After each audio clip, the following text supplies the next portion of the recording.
Saturday vibes, I want you to meet Tech Smarts. Get ready for today's digital life hack and stick around. A listener question is coming right up. More and more Americans are giving buy now, pay later a try.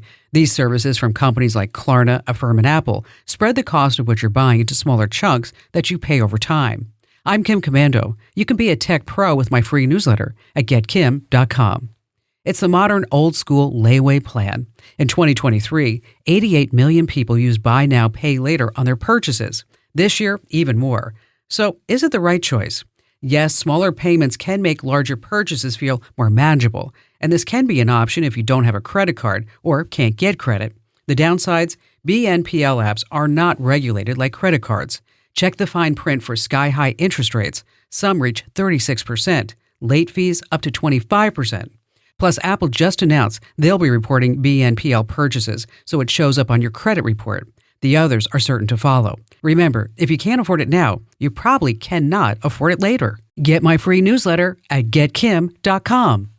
All right, we're going to switch gears a little bit and reach into our listener inbox. What question caught my attention today? Mike in Portland, Oregon. Hi there, Mike.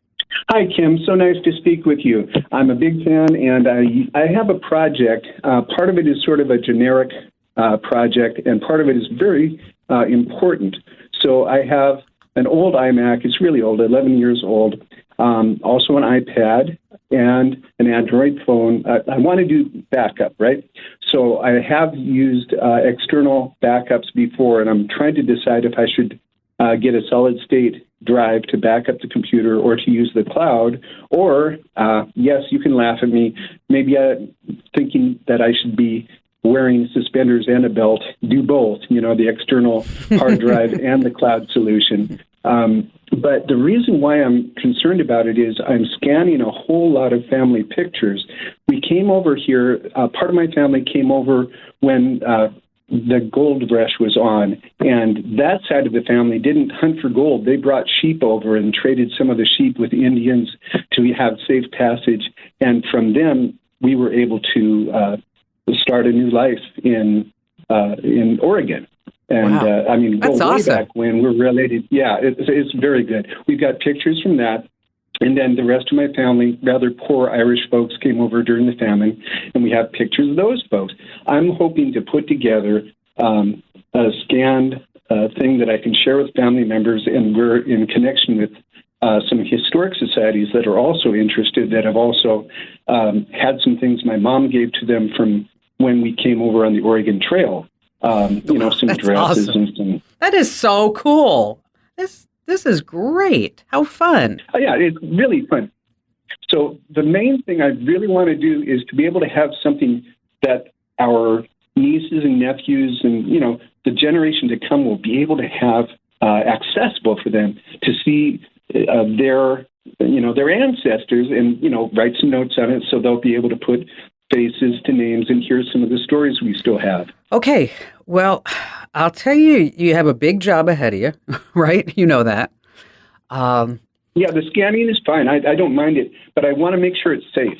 Okay. Well, then you know what? You need to just put it in the cloud. And if it's on a Mac, the easiest way is for just use iCloud.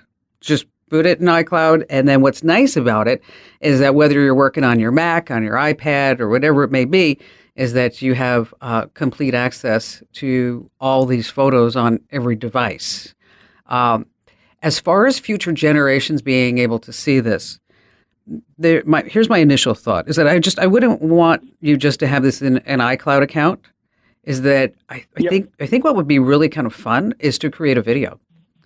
And that's a fine idea. Yeah, yes. and little videos, and where you're narrating it or somebody else is narrating, and they're telling the story about this picture and what's behind it.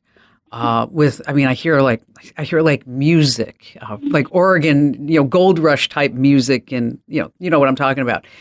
And then a little bit of Ken Burns kind of thing. Yes, exactly. Yes, a Ken Burns.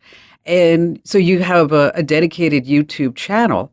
And you put up these videos, and each one, make them like a minute or 2 or 3 minutes long, and you could do longer ones if you wanted to. But I think being able to tell the story in a video, audio format, instead of just having pictures that they can write notes on, I just think it could be so much better than that. But with iCloud, I wouldn't have to worry. You wouldn't have to worry about, doing Time Machine or putting something on an external hard drive, unless you really truly want to. But I wouldn't. You're looking at 50 gigs is $1 a month. 200 gigs is $3 a month. And you know that, for example, it's a private relay. It has you can share it with up to 5 other family members. And so, over the years, Apple has kind of done a good job with this whole iCloud account. You might need to buy a new Mac, though. 11 years.